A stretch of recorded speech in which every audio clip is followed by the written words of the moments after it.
Hola, ¿cómo están? Bienvenidas, bienvenidos a todas las personas que están por aquí hoy. Este es el primer live que hacemos aquí, o bueno, que hago aquí en esta cuenta de la Leak and Seek. Para quienes me conocen, pues bueno, mucho gusto otra vez. Y para quienes no, me voy a presentar. Mi nombre es Dulce María Ayala, a.k.a. la Leak and Seek. Ahí ya se está uniendo gente, es emocionante.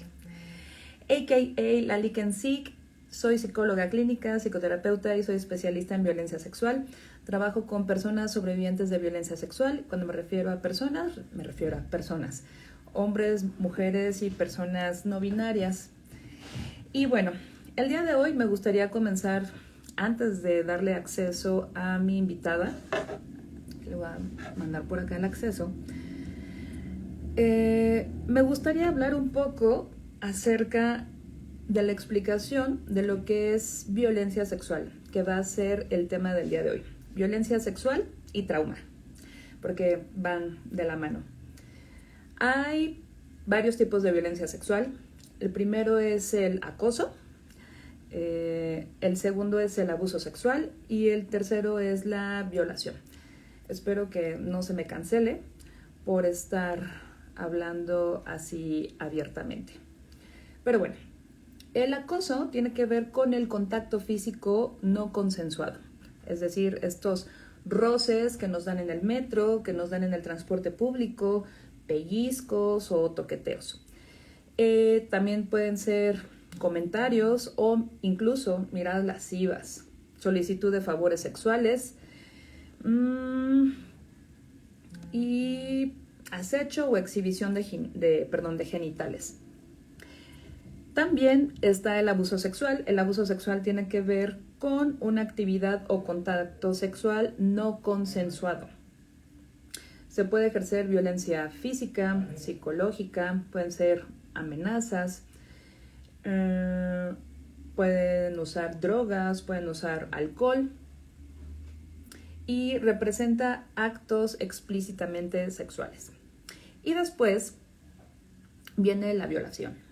Que la violación, pues bueno, es forzar a tener relaciones sexuales. Si una persona introduce su pene o sus dedos o cualquier objeto en la vagina de alguien o en el ano o incluso en la boca, bueno, va a contar como violación. También es considerado violación si la persona es obligada a tener sexo oral o a que le realicen sexo oral. Es decir, que te obliguen a ti o que alguien te obligue a que le realices sexo oral. Ya anda por aquí Ivy, le voy a dar acceso.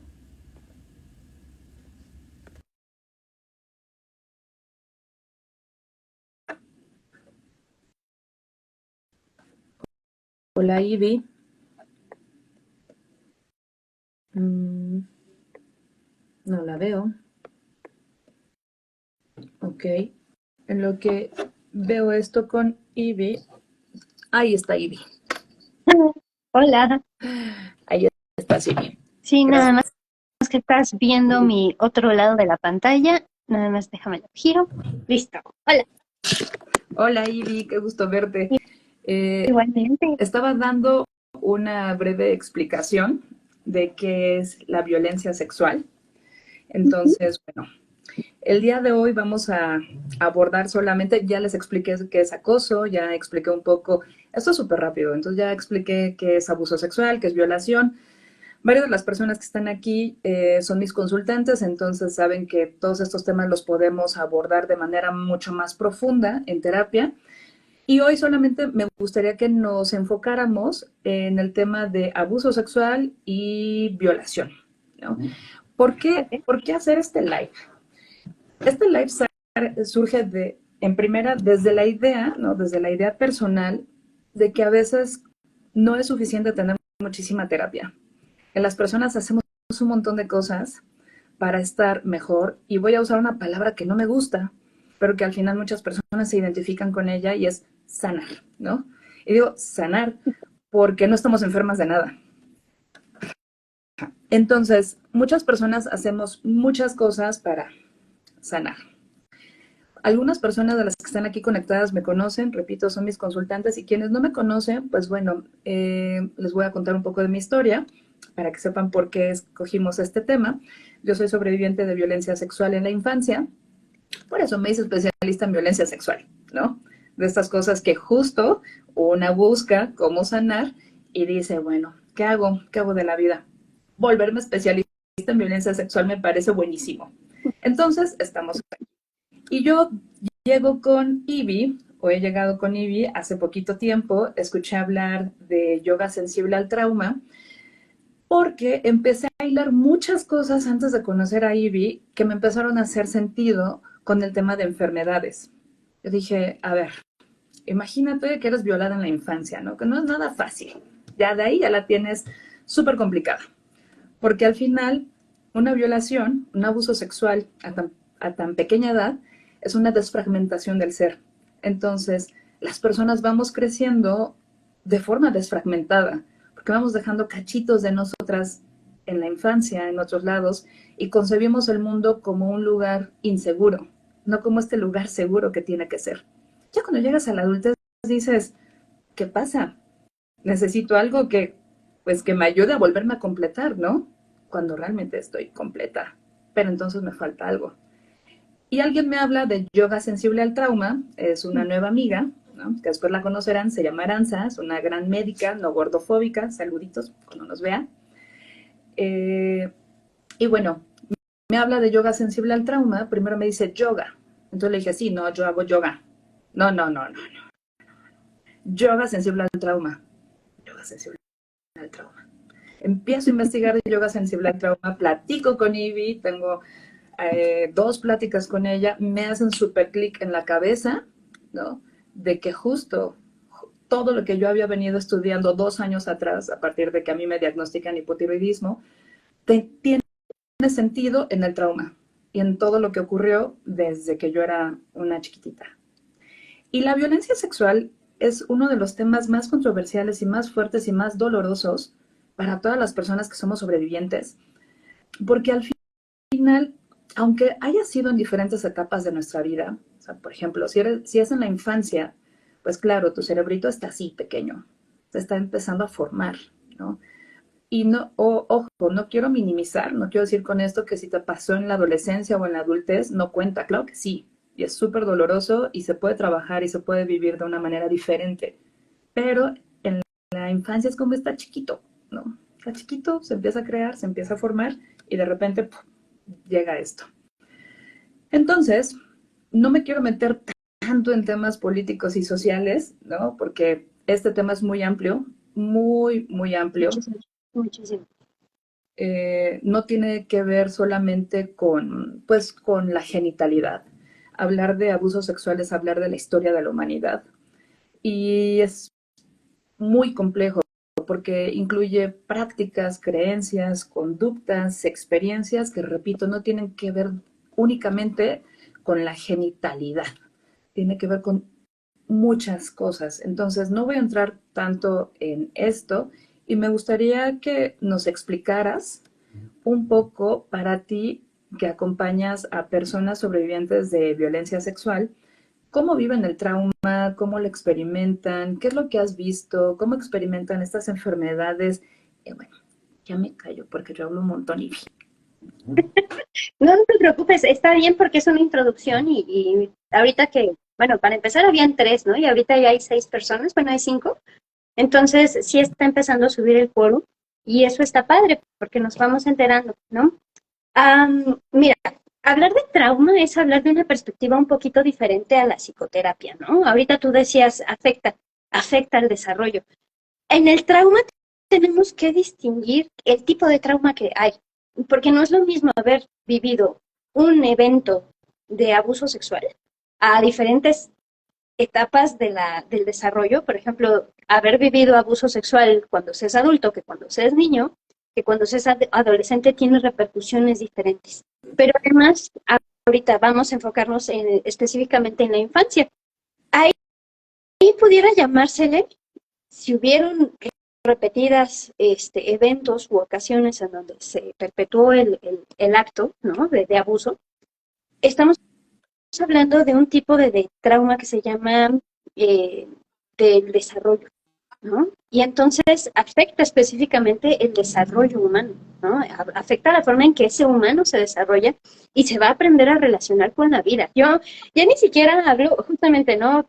Tocar la genitalidad es muy sencillo, muy superficial, porque todo lo que llega a afectar en las áreas y en las esferas de la vida, un abuso, el abuso sexual y ya después el trauma como tal, es justamente lo que nos hace muchísimo daño e impide que tengamos una vida normal, ¿no? Ahorita como para dar un panorama general, ¿cómo funciona el trauma en una vida, en un adulto, puede haber sucedido un evento, haberlo olvidado, ¿no? A ver, que yo viviera un evento durante un año, 2 años, repetitivo, ¿no?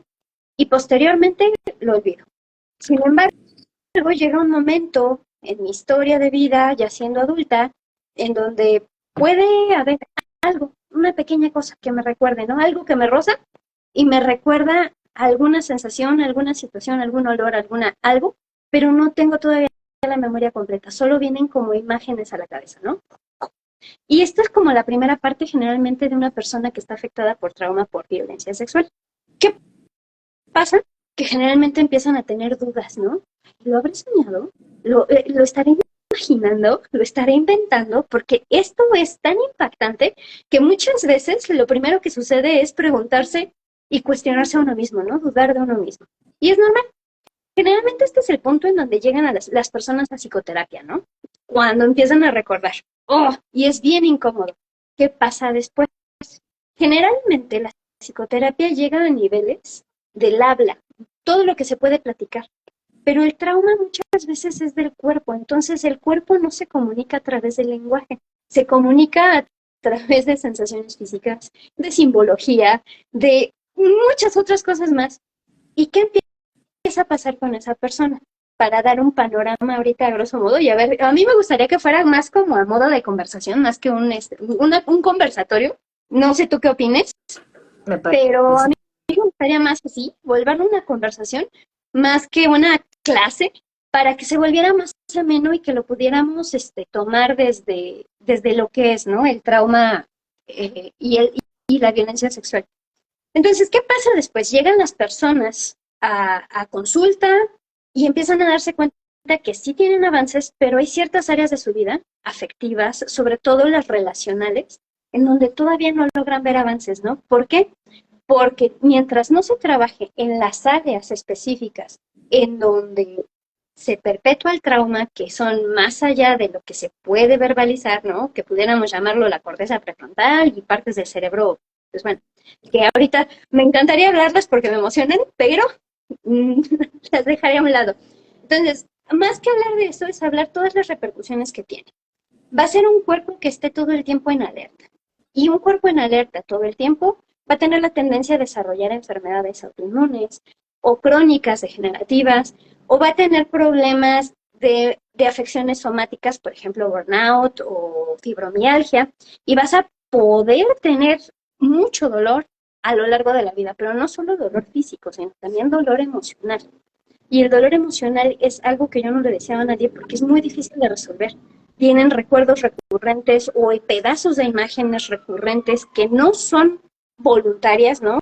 Muchas veces, no sé si les ha tocado o te ha tocado escuchar en la consulta, es que viene este pensamiento y yo no lo puedo controlar, y ya que llega y se instala, empiezo a tener ciertos cambios de conducta, ciertos cambios de pensamiento. A veces las personas que vivimos con trauma tenemos un cambio también de personalidad. Y esto porque es justamente porque se activan regiones de nuestro cerebro que van más allá de lo consciente, ¿no? Y más allá inclusive del concepto freudiano de subconsciente. Entonces, esa es la parte interesante en el trauma. ¿Cómo lo podemos trabajar? Bueno, pues una de las herramientas es el yoga sensible al trauma, y te doy la palabra. Pues sí, la gente llega en diferentes momentos a terapia conmigo. No siempre son sobrevivientes de violencia sexual en la infancia. Me ha tocado también trabajar con personas que son sobrevivientes de violencia sexual en etapas adultas y lo viven de forma diferente. Sobre todo porque, por ejemplo, cuando hablamos de hombres que son sobrevivientes de violencia sexual es súper complejo. O sea, en primera es súper complejo que los hombres vayan a terapia, ¿no? O sea, es como compañeros, por favor, vayan a terapia. Es súper complejo.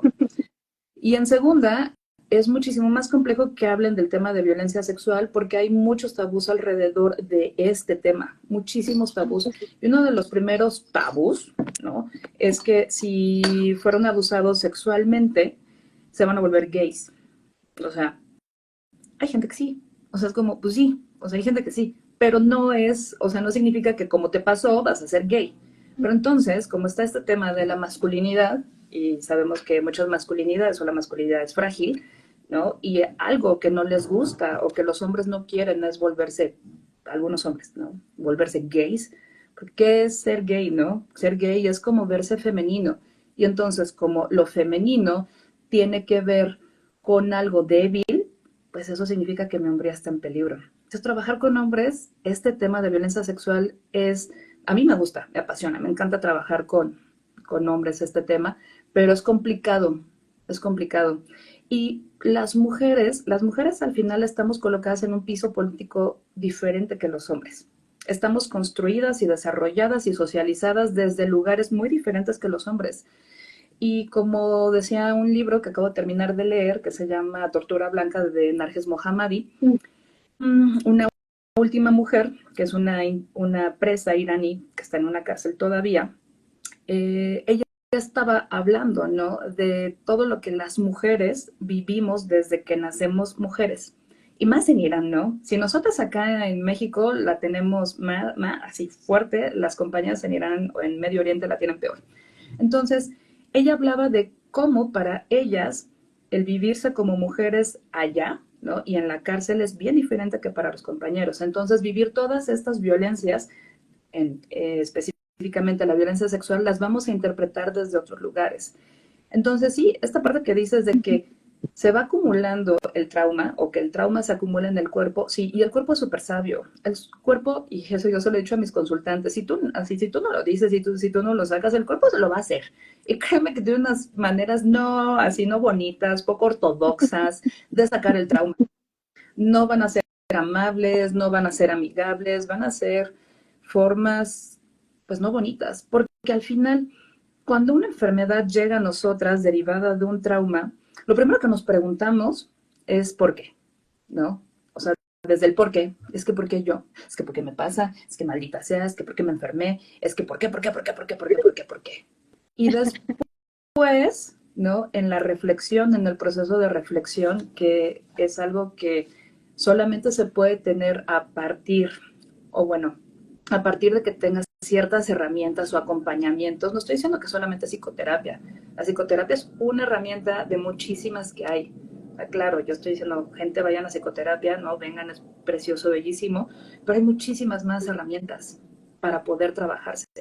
Entonces, bueno, si no lo sacan o si no lo trabajan, el cuerpo lo va a sacar de una u otra manera, porque el cuerpo es sabio y el cuerpo está buscando cómo volver a ese estado natural. Porque algo que decías ahorita, ¿no? De justo de las personas que tenemos trauma, es que nuestro cuerpo entra en lucha-huida. Entonces estamos prac, prac, prac, prac, prac, prac, prac, ¿no? Dime. Es que ahí me emociona porque ojalá solo fueran esas dos respuestas, de lucha o huida, pero te voy a contar algo. El trauma no solo se mueve en estos dos espacios de supervivencia, porque realmente es eso, ¿no? Nosotros evolutivamente estamos diseñados para sobrevivir. Va. La lucha y la huida sería lo mejor que nos pudiera pasar cuando hablamos de trauma sexual. El gran problema es que no son las únicas respuestas traumáticas que tenemos. Hay otras más profundas y que generalmente son a las que nos vamos cuando tenemos abuso sexual. Y esas son bien complejas porque son lo que generan justamente la disociación que tú decías y que además se vinculan ya con emociones sociales, como la culpa o la vergüenza, ¿no? Y justo es lo que hablas de los hombres cuando son abusados sexualmente, y no solo los hombres, realmente las víctimas de abuso sexual, sin importar el sexo, tienen un problema de vergüenza y culpa muy alto y seguramente es algo que trabajan dentro de consulta psicoterapéutica de forma constante. Pero hay más todavía. Y ese más es, por ejemplo, esta culpa y esta vergüenza vergüenza llevan a cuestionarse desde una respuesta traumática. Aquí ya lo estoy hablando desde el trauma completamente. Desde esta respuesta traumática, la persona que complació, la palabra, tengo problemas con esa palabra, pero la persona que dio esta complacencia sexual, al darse cuenta y sin saber que estaba en un proceso de supervivencia, su cuerpo entró en un estado de supervivencia que va más allá de la voluntad o del raciocinio, muchas veces tiende a darse cuenta, es que no puse un alto, es que no dije que no, es que no me defendí, es que inclusive hay personas que pueden hablar de, es que me gustó, ¿no? Y la culpa y la vergüenza que surge del contacto físico, porque al final tenemos un cuerpo que también puede llegar a sentir placer con la estimulación. Y estos son temas que no se tocan porque llegan a ser muy incómodos. Entonces, ¿no? Llegan este tipo de preguntas. Es que si yo sentí bien, si me gustó, al final tuve un orgasmo, significa que no hubo violación. Y viene esta duda muchas veces a la cabeza, ¿no? Genera un cuestionamiento personal enorme. Dentro del trauma, esto se trabaja, si bien no se trabaja como la terapia hablada, y creo que algo es un tema muy importante de tocar, no está peleado, el enfoque sensible del trauma nunca está peleado con psicoterapia. Lo que hace es complementar, ¿no? El enfoque sensible del trauma lo que va a hacer es tomar lo que se trabaja en psicoterapia y ayudar a lo que no se puede trabajar en psicoterapia a que se vuelva algo que se pueda llevar al espacio clínico y entonces la persona pueda procesarlo.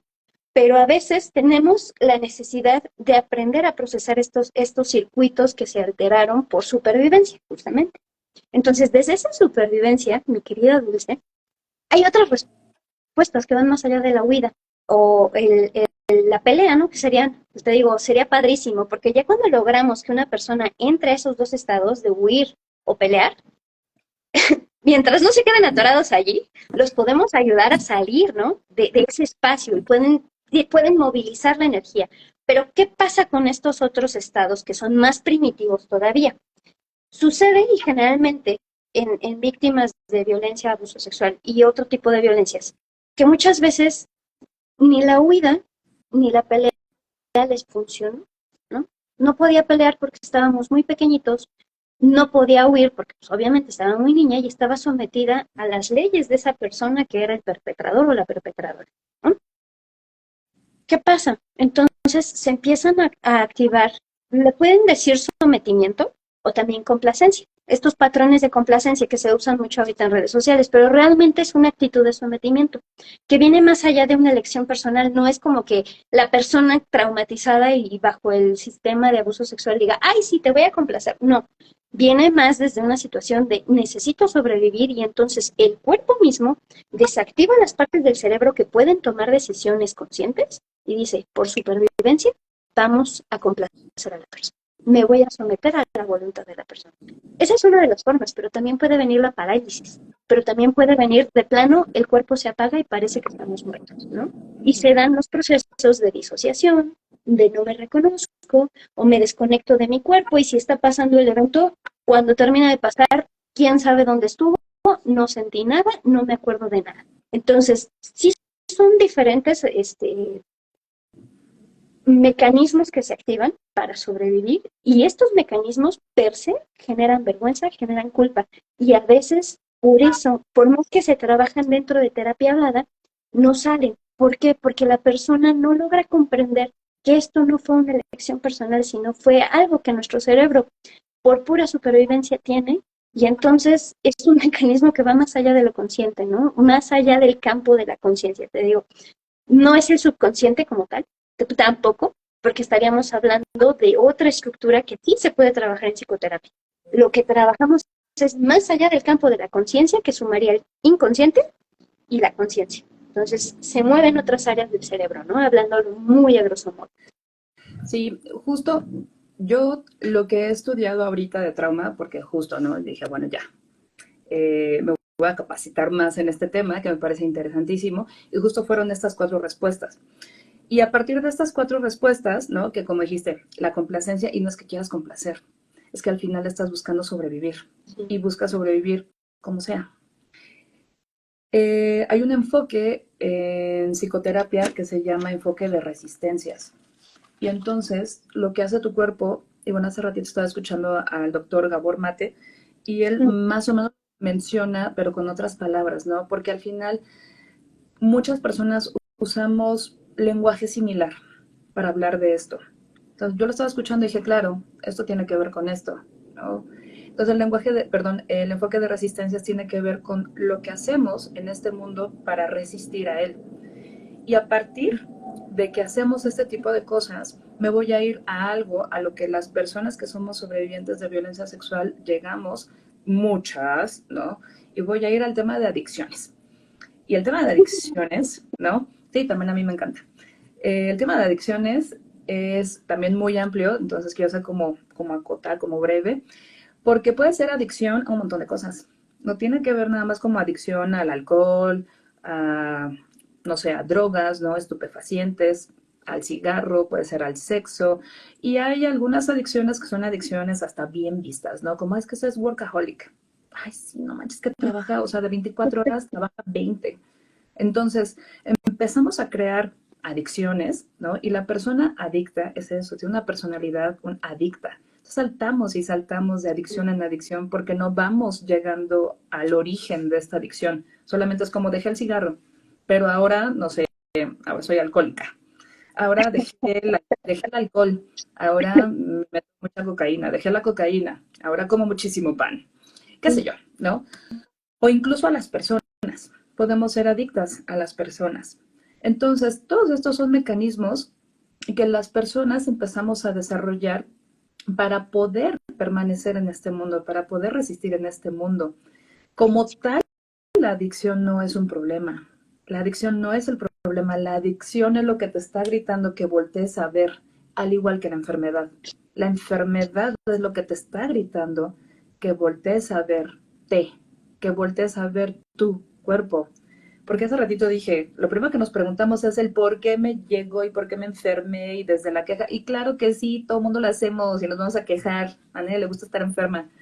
Pero cuando te preguntas el para qué, te preguntas el para qué, es darle como un giro a lo que te está pasando. ¿Para qué me enfermé? Y hace ratito que estaba escuchando a Gabor, Gabor lo menciona muy similar, ¿no? Como preguntémonos desde este lugar amoroso y compasivo, ¿para qué ha llegado esto? Y dije, claro, ¿para qué llega una adicción? ¿No? ¿Para qué me llegó una enfermedad? ¿Para qué me llegó tal cosa? Sin embargo, a mí, digo, me encanta ser psicoterapeuta, me fascina acompañar procesos, me fascina, es algo como vivo para esto, ¿no? Y mis pacientes, mis consultantes saben que hablo mucho de compasión, mucho, mucho de compasión y de autocompasión en terapia, de saber que hemos hecho lo que hemos podido con lo que hemos tenido. Que hace muchísimos años esa frase me calaba y me caía súper gorda, así como, no es cierto, no se esforzaron lo suficiente, ¿no? Muy dictadora yo. Pero es verdad, hemos llegado aquí con lo que hemos tenido y hemos sobrevivido como hemos podido. Y ahora ya no se trata de sobrevivir, ahora se trata de vivir de una forma diferente. Entonces, a ver, te voy a dar espacio para que nos cuentes, ya te hablé un poco del enfoque de resistencias, ¿no? Que el enfoque de resistencia que tiene que ver con lo que el cuerpo hace para aferrarse a este mundo, aunque ante los ojos de las demás personas parezca una cosa súper extraña como drogarse. Me voy a drogar para resistir en el mundo, pues sí. Me voy a meter un montón de alcohol para resistir en el mundo, pues sí. Voy a ser adicto a las personas y al sexo para resistir en el mundo, pues sí. Entonces, aunque ante los ojos del mundo parezca algo como súper extraño y que parezca como un modelo de autodestrucción, no es tan así. Entonces, te escucho. Mira, ahí te va. Te voy a contar un poquito porque yo empecé antes que en el trauma en las adicciones. De hecho, en las adicciones ya tengo, ay, güey, ya tengo unos 20 añitos más o menos. Hazle la cuenta, ¿no? Trabajando en el campo de las adicciones. Y es bien interesante porque durante mucho tiempo yo tenía estas intrigas, ¿no? Acerca de por qué la gente es adicta, por qué terminamos en estos procesos justamente de autodestrucción que parecieran muy vistos desde ojos muy externos. ¿Por qué te destruyes, no? ¿Qué necesidad tienes de estarte destruyendo? La realidad es que una adicción emoción tiene una base muy particular de una incapacidad de procesar situaciones de vida, emociones o sensaciones. Cualquiera de estas que se presente en una persona que es adicta, ¿para qué sirve la adicción? Para no ponerle atención tanto a la sensación como a la emoción, como inclusive al pensamiento o a una situación de vida. Pongamos, por ejemplo, a una persona que no sabe cómo poner límites, ¿no? Y ahorita vamos a hablar porque esto nos lleva justamente a algo que nos dirige directamente al abuso sexual. Ok, una persona que no sabe poner límites y curiosamente se encuentra con una pareja abusiva. Tal vez sea su tercera o su segunda o su primera pareja abusiva. Y esta pareja abusiva, obviamente, como buena pareja abusiva, no se va a detener a sí misma para abusar. ¿Qué va a pasar con la persona que está viviendo el abuso? En esta incapacidad de poner límites, obviamente va a empezar a buscar estrategias y desde la perspectiva del trauma, porque ahora ya vamos a sumarle la perspectiva del trauma, se le llaman respuestas adaptativas, ¿no? Ok, no puedo lidiar ahorita con esta conducta, no puedo lidiar con este evento, entonces, ¿qué sí puedo hacer? Ah, pues, ¿no? La botellita y su chupecito, y cuando siente que ya tomó un poquito, se desinhibe, se desactivan ciertas áreas del cerebro y entonces siente que puede resolver su problema. Pero necesita depende de esa sustancia, objeto, situación, cosa, para poder sentir que puede resolver sus problemas. Ahí parte la base de la adicción. Pero cuando nos vamos a las cuestiones adaptativas, ya desde la perspectiva del trauma, lo que realmente está sucediendo es que son emociones tan intensas que además llegan en un punto de la vida en donde no las podemos reconocer. Muchas de las personas que vivimos trauma tenemos el problema de alexitimia, que es la incapacidad de reconocer lo que estamos sintiendo, pero el que no lo reconozcamos no significa que no lo estemos sintiendo, que no esté pasando esa sensación, esa emoción dentro de nosotros. Muchas veces dentro de las adicciones esto está pasando y genera una ansiedad enorme, enorme. ¿Y qué haces? Pues no sé reconocer qué me está pasando, sé que me siento mal, pues órale, ¿no? Mi consumo, lo que sea. Ok, después de ese consumo, esta respuesta adaptativa lo que va a hacer es, me siento en riesgo, me siento en peligro, no sé qué es, no le puedo dar un nombre, entonces busco la solución, ¿no? Ahora, ¿cómo es que llegamos aquí? ¿Por qué hablaba de no poder poner límites? Muchas veces esta sensación que te decía específicamente en la respuesta de sometimiento, exactamente, sí, y no todas, hay veces que también aquí del comentario de Gaby, eh, no todas, hay de hecho inclusive contrapartes adictivas en donde hay abuso, son la persona abusiva y son la persona que controla y somete. Entonces, hay que considerar también esto, pero hablando específicamente de abuso sexual, la persona se puede ir a no saber poner límites, porque si se mete el proceso de sometimiento, para someterse hay que aprender a ceder en los límites, y esto genera también una sensación de culpa y de vergüenza, nuevamente, muy, muy alta. Ahora ya te veo menos dulce, no sé, como que te veo Ay, Dios, borrosita. qué horrible filtro se ve. Madre mía. Ahí está, ya estoy. Ay, me gusta, Perdón, no ay, me sé gusta más clara. qué. Entonces, sí, desde allí, fíjate que yo lo veía y ahorita que hablabas, me encanta porque sí, es una forma de resistir. Nada más que asumo, no lo sé, ahí habría que preguntarte a ti. En cuanto a la perspectiva de resistencia, ¿hay un elemento consciente? Porque en las respuestas adaptativas del trauma realmente no hay elementos tan conscientes, No ¿no? hay, O sea, todo es igual automático. Y otra vez, el bendito piloto automático es lo que también aprendemos a romper desde la perspectiva sensible al trauma. no hay, no hay, o sea, no hay, en mi experiencia con personas adictas, hasta ahorita, ¿no? Ahí hablo de mi experiencia, ¿no? Como psicóloga clínica. Eh, Solamente una persona me ha dicho que se drogaba para no sentir hambre. Ok. ¿Sabes qué? Yo me drogaba para no tener hambre porque vivía en la calle y eso fue mientras yo trabajaba en la cárcel. O sea, mi trabajo en la cárcel, bueno, esta persona, este interno, me comentó eso, ¿no? Yo me drogaba pues para no sentir hambre, para no sentir frío.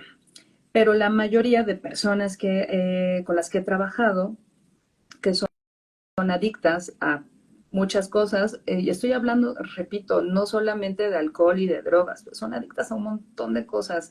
Es más, muchas personas somos adictas a esto, o sea, a esta cosa, Es la ¿no? adicción ¿Por qué? Bueno, pues porque del celular. el teléfono nos da una dopamina inmediata, ¿no? Entonces estamos ahí pegadas y es una dopamina, como dice un psicólogo que conozco, una dopamina barata, porque es una dopamina rápida. La que Está corre buenísima. Sí. rápido, sí, me encantó el término dopamina barata, porque sí es, ¿no? Entonces, bueno, a excepción de esta persona que me dijo esto de si yo me drogaba para no sentir hambre, para no tener frío, la mayoría de las personas que, con las que he trabajado en el tema de adicciones me han dicho que lo han hecho porque les gusta, porque se sienten diferentes, porque se sienten seguras, seguros, porque se sienten de una, o sea, es una personalidad diferente de la mía, porque la mía es esta que no me gusta.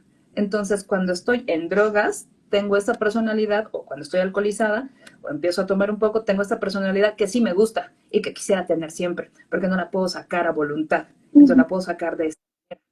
Entonces, respondiendo a tu pregunta, es lo que me ha pasado es solamente así, ¿no? Solamente una sí me ha dicho, como forma de sobrevivir y de resistir al frío y al hambre, pero todas las demás no exactamente así, pero al final lo están haciendo, porque cuando te pones a indagar en sus vidas o cuando te empiezan, bueno, no a indagar, más bien cuando te empiezan a compartir sus vidas, cuando empiezas a acompañar sus vidas, dices, claro, ¿no? Estás resistiendo a todo esto que te pasó cuando eras chiquito, a todo esto que te pasó en la adolescencia y que encontraste en esto, en la weed, en el alcohol, en la metanfetamina, en lo que sea, encontraste un refugio y dijiste, excelente.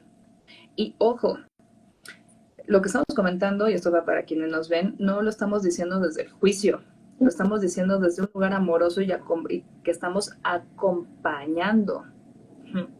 Entonces, estamos acompañando personas desde un lugar amoroso, no desde un lugar de juicio. Entonces, bueno, respondiendo a tu pregunta, es eso.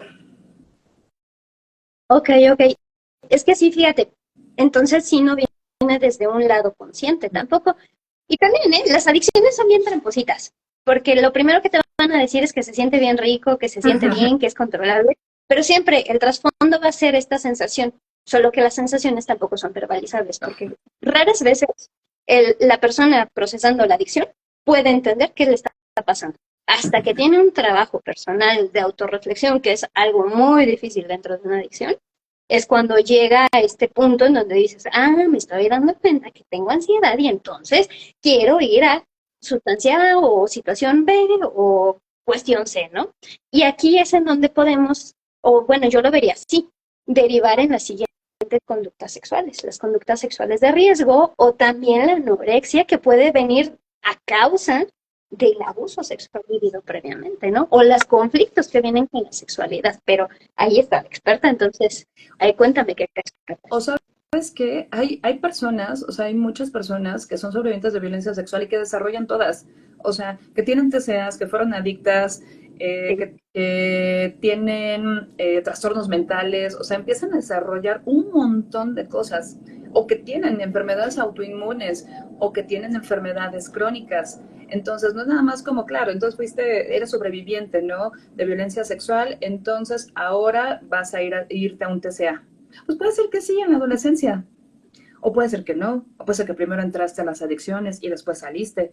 Entonces, podemos estar en todas. Esto es como súper amplio, porque al final hay muchas violencias sexuales que no te das cuenta que fuiste víctima Violenta. de momento hasta después. Yo he escuchado narraciones y no precisamente de consultantes, sino de personas, ¿no? En general, en que me han dicho, yo estaba en una fiesta, ¿no? Y entonces estaba en una fiesta, yo estaba tomando, estaba amigo, lo que entiendes por amigo, ¿no? Sí. Con el que nunca nos habíamos besado, teníamos tantos años de amistad, y de repente abro los ojos y lo tengo encima de mí. ¿En qué momento? ¿No? Y entonces fue como, ajá, y no pude decir que no. Y acabamos teniendo relaciones sexuales. Y me siento culpable. Y él está como si nada y me saluda en la oficina de, ay, Cola, ¿qué tal? ¿Cómo estás? Y la otra está atravesando todo lo demás. Y perdón que hable del otro como el violentador, pero, bueno, no, perdón. Pero es que las cifras son impresionantes de la mayoría de hombres que cometen violencia sexual. Sí, Sí hay violentadoras sexuales, sí, sí hay mujeres, sí las hay, no lo voy a negar, no. Pero las cifras son mínimas, mínimas. La mayor parte de personas que violentan son hombres, entonces pues hablan masculino los violentadores y la mayor parte de hombres agreden mujeres. No estoy diciendo nuevamente que los hombres no sean violados, que los hombres no sean abusados sexualmente, claro que sí, pero las cifras son súper diferentes. Entonces, bueno, regresando a este ejemplo, de repente se da cuenta que lo tiene encima, ¿no? Lo quita, el hombre está muy normal saludándola en la oficina y ella está como, pues es que yo le dije que sí, ¿no? Yo estaba borracha. O es que no me acuerdo si le dije que sí. Pero es que él también estaba borracho. O sea, eso cuenta como violencia sexual, o sea, como violación, abuso sexual, es que no lo entiendo. O a lo mejor éramos muy chiquitas, ¿no? Y muy chiquitas para mí es como teníamos 18, 19 años, que eres como muy chiquita. Ya a los 40 dices, claro, es muy chiquita a los 18, ¿no? Y sí, entonces, de repente dices, estaba en una fiesta, estaba drogada y de repente también me pasó lo mismo, ¿no? Unos amigos me empezaron, o sea, me quitaron la ropa, me tomaron fotos, porque es otro tipo de violencia, ¿no? Que aunque no te hayan tocado como tal, ¿no? O sea, no te hayas tenido una penetración, si te encueraron, o sea, si te desnudaron y tomaron fotos tuyas para después empezarte a extorsionar, es violencia sexual y es violencia sexual digital. además. Además, entonces, las personas podemos experimentar una o todas estas conductas a lo largo de nuestra vida. Repito, puedes empezar con una, ¿no? Y sobre todo cuando estamos en la adolescencia, porque la adolescencia es una etapa súper compleja. Estamos adoleciendo de lo que nos pasa y somos súper susceptibles a todo nuestro entorno. No tenemos una educación sexual, nadie nos dice cuándo empezar una vida sexual, cómo se empieza una vida sexual, qué es lo que se debe de esperar de una pareja en el tema sexual. Entonces hay un montón de jovencitas o de chicas, ¿no? De 19, 20 años que ya fueron violentadas por sus novios. ¿Por qué?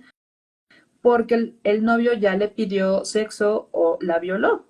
Es que yo estaba dormida y de repente él ya me empezó a tocar y de Sí, repente me penetró. Ok, entonces fuiste violada. O sea, fuiste violada porque hubo una penetración. Pero bueno, como no tenemos tanta información, como no comunicamos tanto con nuestros hijos este tema, ellas, ellos, NNA, niñas, niños y adolescentes, están muchísimo más susceptibles a esto. Y a partir de ahí, ¿no? Es muchísimo más fácil que puedan engancharse con cosas como lo que estamos hablando ahorita, ¿no? Como las adicciones o en un futuro otro tipo de adicción o desarrollar un tipo de enfermedad mental o desarrollar alguna enfermedad física en el futuro. Entonces, así es. No es como que una nada más el cuerpo dice, ay, yo voy a elegir esta nombre. No, el cuerpo es así fascinante y va a decir, hoy me voy a drogar, en esta temporada me voy a drogar, perfecto. Ahora en esta voy a desarrollar un trastorno mental, ¿qué tal la ansiedad? Perfecto. Y así empezamos, ¿no? Aunque repito, yo lo estoy diciendo de una manera graciosa, no es nada disfrutable, ni un TCA, ni un trastorno mental, ni una adicción. O sea, no son disfrutables para nada, ¿no? Al final, la persona que es adicta, la persona que tiene un TCA, la persona que tiene un trastorno mental, lo que está pidiendo es ayuda y atención. No está pidiendo otra cosa más que eso, ayuda, atención y ya. No está pidiendo más. Y sí. pues bueno, y para ya no extendernos, me gustaría que me ayudaras a cerrar este live dándome tus impresiones, pues de algunos tips, ¿no? Básicamente, de qué podemos hacer o qué pueden hacer las personas que tienen algún trauma o que son sobrevivientes de violencia sexual. Sabemos que la terapia es una herramienta y como lo dije hace un rato, es una herramienta de muchas. No es la única herramienta, no es lo que resuelve todo, no es así, no funciona de esa manera. Hay muchísimas, pero me gustaría que nos dieras algunos tips desde Yoga Sensible al Trauma y desde tu experiencia. Ok, mira, si me permites, antes me gustaría como completar un poco lo que decías hace ratito, porque yo creo, o bueno, no creo, desde la experiencia, ¿no? Aquí sí es experiencia ya de años, te decía, que con lo que más he tenido contacto ha sido con personas con adicciones. Y obviamente adicciones y traumas siempre van de la mano. Hay una estadística que yo creo que no está tan bien todavía medida, porque sí, los abusos sexuales más perpetuados y más conocidos híjole, como en estadísticas, en papel plasmado, sí son de hombres hacia mujeres. Pero ahí te da algo bien curioso y bien interesante. Y es algo que tocabas hace unos minutos en otra parte de la conversación, en donde los hombres también han sido abusados sexualmente, ¿no? Súmale esta vergüenza, súmale esta culpa y que muchos de ellos tienen un tabú de haber sido tocados en donde su masculinidad les dice que no deben ser tocados porque entonces particularmente pierden valor. Esta es la concepción, ¿no? Pierden valor por haber sido abusados. Y yo me preguntaría y me cuestionaría, ¿por qué?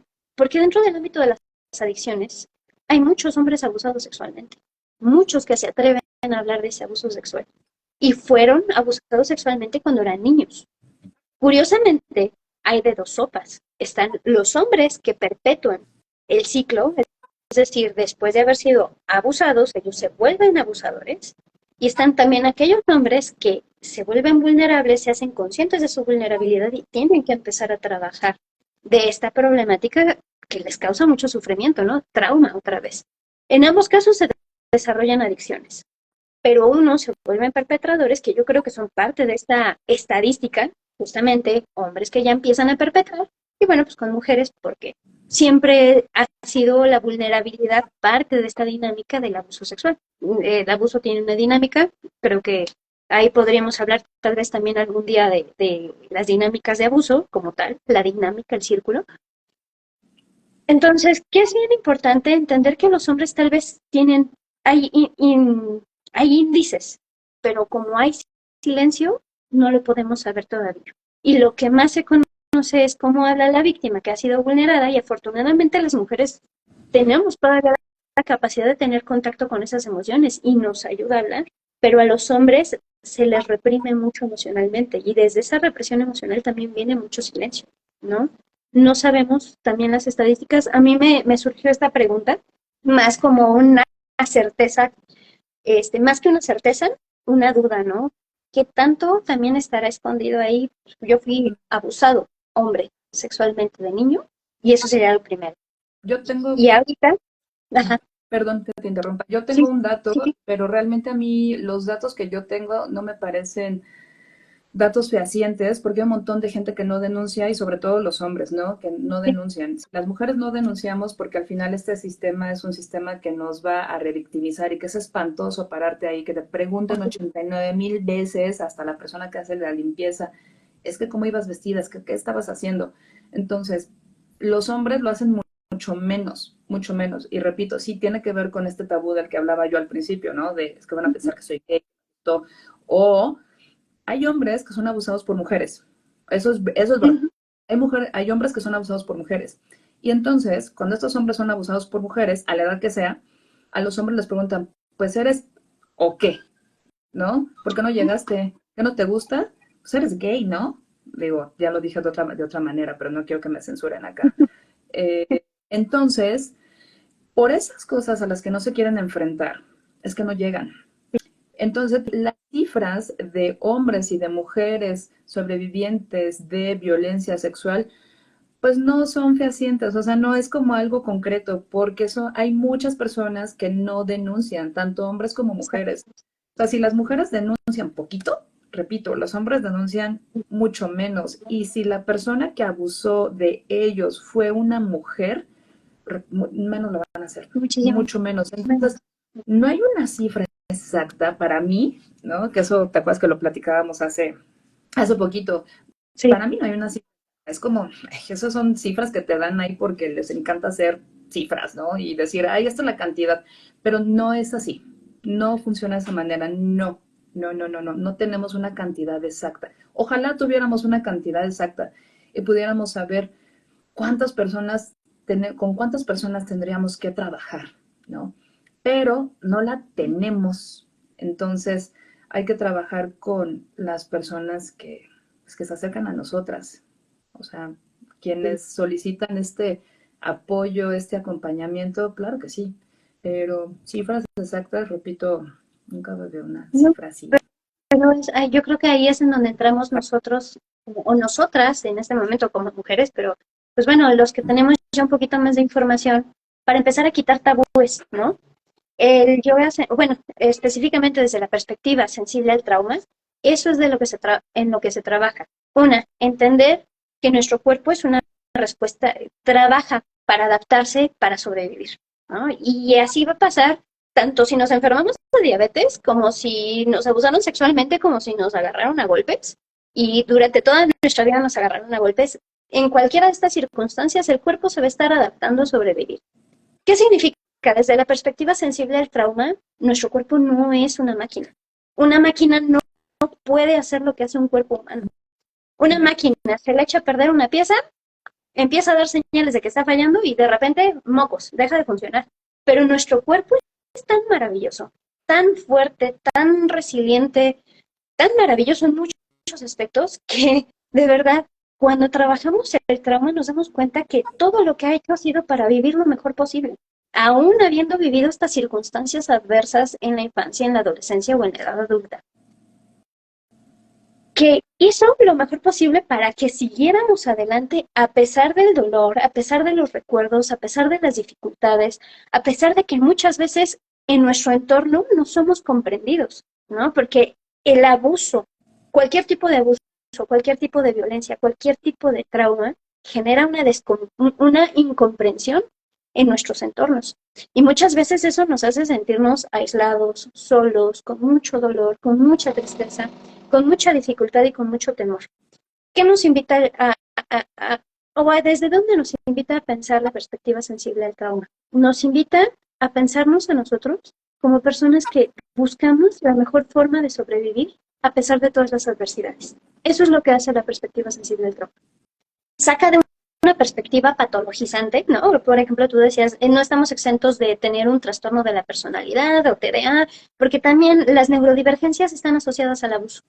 De hecho, algunas veces pudiera ser más trauma que neurodivergencia. Pudiera ser más trauma que un trastorno de la personalidad.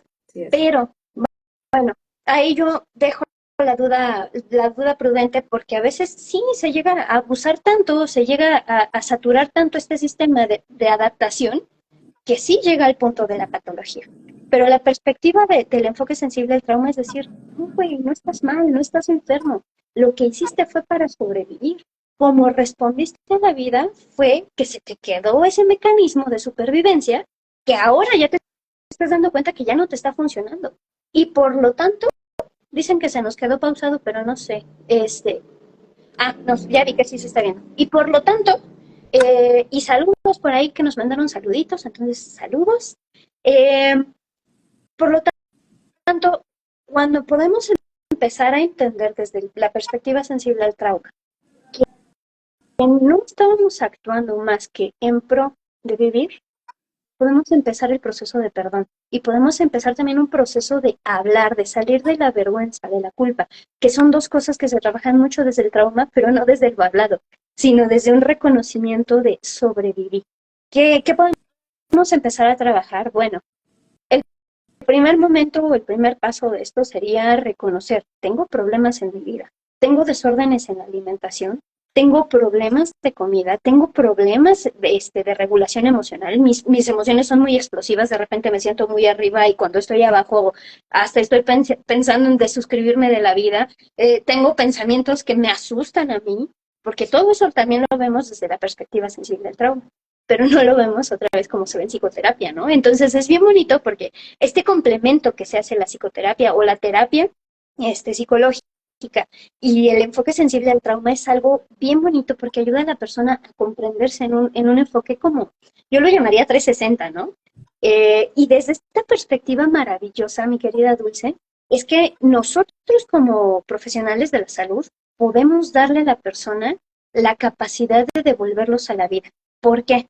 Porque cuando tenemos trauma, generalmente hasta que no lo trabajamos, estamos siempre en un estado de supervivencia continua. Y si estamos en un estado de supervivencia, quiero contarles que se puede vivir, se puede aprender a vivir realmente. Y aprender a vivir, yo creo que es algo que anhelamos todos, ¿no? Por lo menos yo, antes de haber trabajado mi propio trauma, que fue maravilloso cuando lo trabajé, el darme cuenta que se puede vivir tranquilo, que antes yo le huía, por ejemplo, o esto es algo que pasa muy seguido, ¿no? Ay, es que la tranquilidad, es que estarme quieto. Yo no sabía que eso es una respuesta traumática. No tolerar la tranquilidad. Bueno, hoy he aprendido a vivir en paz y es una cuestión maravillosa. Para cerrar, las enfermedades autoinmunes, las enfermedades crónico-degenerativas, la inflamación crónica, que son cosas que están súper asociadas al sistema nervioso central y que se trabajan desde el enfoque sensible al trauma central y también periférico, hacen un clic tan maravilloso que también pueden reducirse estas enfermedades de autodestrucción del cuerpo. ¿Desde dónde? Desde la regulación de las emociones, pero no las emociones que pasan por el filtro de la mente, sino esas emociones que, como hablábamos hace un ratito, el cuerpo no es capaz de reconocer, la mente no es capaz de reconocer, pero que están en el cuerpo haciendo un hervidero de emociones y que están ahí eternamente y generalmente esas son las que hacen que los síntomas de nuestras enfermedades ya instaladas en el cuerpo estén dando lata. Hay un punto en donde todavía, y ya con esto cierro, donde si podemos empezar a trabajar con esas emociones y todavía no está instalada la enfermedad, tenemos la oportunidad de revertir los síntomas, tenemos la oportunidad de revertir el malestar. Entonces, desde allí es desde donde a mí me gusta trabajar. No siempre se puede, porque si la enfermedad ya se instaló, pues bueno, ya se instaló y entonces hay que tener los cuidados necesarios tanto para la enfermedad, pero el trabajo en trauma lo que sí va a hacer es reducir la sintomatología y las molestias. Eso es lo que quisiera yo compartirte. Gracias por invitarme, Dulce, y pues bueno, te doy la palabra. Muchas gracias por estar aquí, muchas gracias por tus palabras. Y bueno, solamente me gustaría decirles que como sobreviviente de violencia sexual, ¿no? Que ya se los compartí y algunas de mis consultantes lo saben, sí puedo decirles que se puede tener una vida diferente de la que en este momento están experimentando. Sí se puede tener una vida más tranquila, una vida plena, porque la plenitud tiene que ver con poder experimentar todas nuestras emociones, lo que decías hace rato, ¿no? Poder llamarle a las emociones lo que son. Estoy sintiendo enojo, estoy sintiendo tristeza, estoy sintiendo frustración, estoy sintiendo culpa, estoy sintiendo amor, estoy sintiendo paz. Y me gustaría dejarles un ejercicio. Ay, muchas gracias a todas las personas que se conectaron. Un ejercicio a todas las personas que están aquí ahorita. Y es algo que yo trabajo en terapia y es hablar acerca de la compasión y de la autocompasión. Y hay un ejercicio muy bonito y que yo dije, lo vi hace rato también con Gabor y dije, oh, wow, no, entonces no me lo inventé yo, fue mi cerebro que en algún momento había pensado en esto.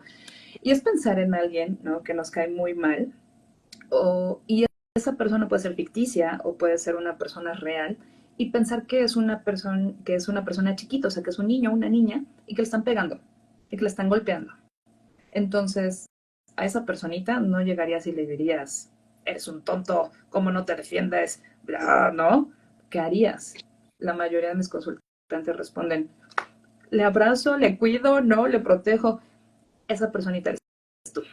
Esa personita eres tú. Esa personita soy yo. Y lo que necesitamos es eso, es ese abrazo y ese cuidado que no se nos dio y que tú le puedas decir con todas las palabras, estoy aquí para cuidarte ahora que ya crecí, cuando no fui cuidada o cuidado, cuando estaba pequeño o pequeña. Muchas gracias por acompañarnos y esperamos prontito volverte a tener por acá. Ivy, fue así un placer, eres increíble. Gracias. Ay, muchas gracias, Dulce. Espacio. Gracias. Un fuerte abrazo y pues un gusto compartir. Un abrazo y nos vemos pronto. Chao, chao. Chao.